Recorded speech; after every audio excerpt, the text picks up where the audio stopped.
I have today held a meeting with the leadership of the Kenya National Union of Teachers.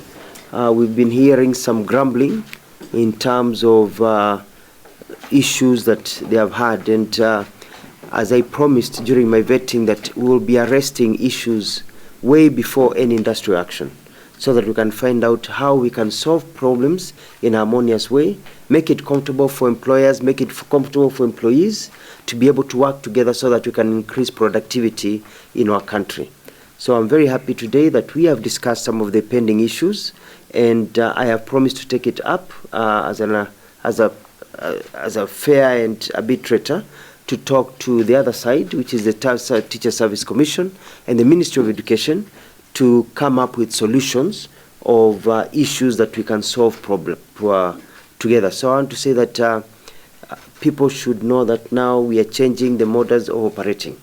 We sort out issues before they become big. We take care of the wound while it's still a pimple, not when it becomes gangrenous and we have to cut out a limb. So that is the formula that we are utilizing right now. And I'm very, very grateful to the leadership of Knut for coming to see me and for heeding to my call to come and discuss some very, very serious issues. So, and I want to thank them for being patient with us as a government as we go through this difficult time of economic challenges that we are going through that will be over soon. Before I finish, I'd like to say mbele iko sawa na kila kitu itakuwa shwari na watoto watasoma na maisha itakuwa sawa. Gentlemen, it is true that we as a union are happy, quite happy with the fact that Waziri has taken his time, and this time he has taken is before every other thing goes wrong.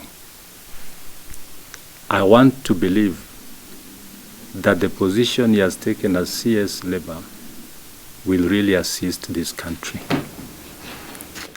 It is important to note here that, just as we told Waziri earlier, that our duty as representatives of teachers in this country and the giant trade union, teachers trade union in this country, Kenya National Union of Teachers, we had written to Teacher Service Commission about several grievances which we wanted Teacher Service Commission to respond to.